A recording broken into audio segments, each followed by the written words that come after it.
In my last tactics video I discussed setting up the zombie square, and people have voiced some concerns over its feasibility, particularly in the movement phase. So what I'm going to do now, I'm going to show you how you can move the square, and also some different ways to set it up that'll make it easier to move. So first of all, you may not even want to move the square. You could just set this right at the back of the table. The Necromancer has quite a decent range on his summoning spells, so you're going to be able to get those off without too much worry, and he's not going to be in an awful lot of trouble. If you're going that route, you probably don't need this size of unit to guard him. This is really if you want to get up there into the battlefield a little bit. So here's the issue people have with the movement. You have to move your units one at a time. So you would select the zombies first and move them. Obviously some of these at the back wouldn't be able to stay in formation because you can't move through your own models in other units like that. Then the skeletons would have to move, the Necromancer would move, and the zombies at the back would be kind of stuck there. So there are a few ways you can address this. One of these methods is to split the zombies into two units. As you can see, I've moved the tail to one side so that it's part of this unit here, which basically just goes round the edge of the unit. And then a second zombie unit which is at the back. So in the movement phase you would be able to move zombie unit 1, which contains the tail and the layer of zombies around the outside. You'd be able to move them up, then the skeletons, then the Necromancer, and then the back layer of zombies. The issue with this is that you have a smaller overall unit size, which means you could be missing out on certain bonuses. But it does grant you the ability to move unhindered. Here's another way of setting it up for ease of movement. As you can see, the skeleton unit goes all the way to the back now, in this kind of U shape. And if you set up units in that shape, then it means that they can move forward, each in turn, without hindering anyone behind them. So you'd move this zombie unit forward first, then the skeletons, then the Necromancer, and then you have a tiny unit of zombies here, acting as just a little buffer there.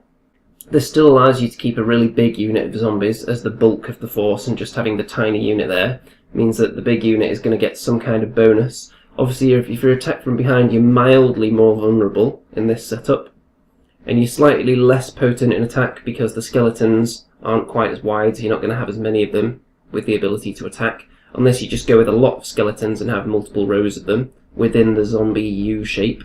It depends how you want to go with it.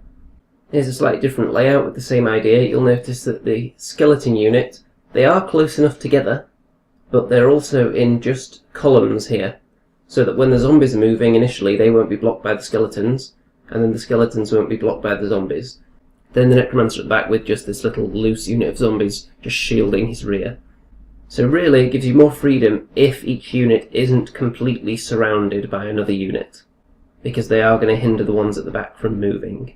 Obviously if you want to move any direction other than straight forwards, then you wouldn't be able to do it with too much ease with this particular formation, but with a Necromancer, you're probably not going to be wanting to do too much fancier movement with him. The only reason you'd probably want to push him forward is so you can use some of his magic spells at slightly closer range.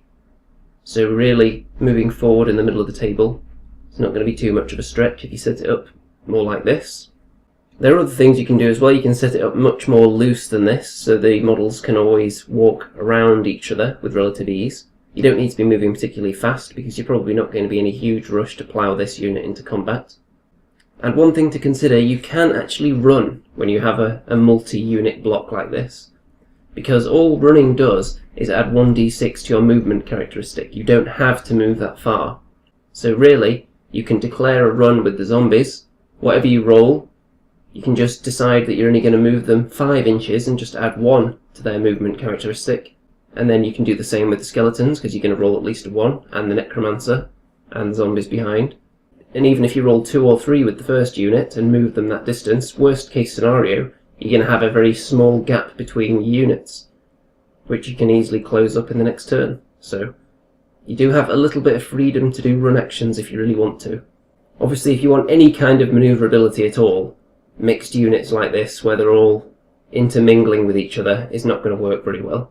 But for something like this that's just a bunker for a Necromancer, I think it's going to work quite well. It'd be great if you're just sticking something in there, like let's say a war machine that you just want a meat shield in front of, sticking it at the back of the table, you don't want to move anyway. The downside being of course that you're having some of your models just completely out of the game really, just being a meat shield. so that if there are any particular objectives you need to reach during the game, you won't be able to get to them. So it depends on the exact scenario you're playing and the exact army composition you've chosen. This isn't designed to be an extensive or exhaustive look at what you can do with formations. This is just one concept that you can play with and tinker with and make your own modifications to. And hopefully you'll do that and let me know what you come up with, because we're still only scratching the surface of what you can do with this game, and I want to hear what everyone else is doing. Well, there you go. If you have any further issues with this tactic, let me know and I'll do my best to answer your questions. Ta-ta for now.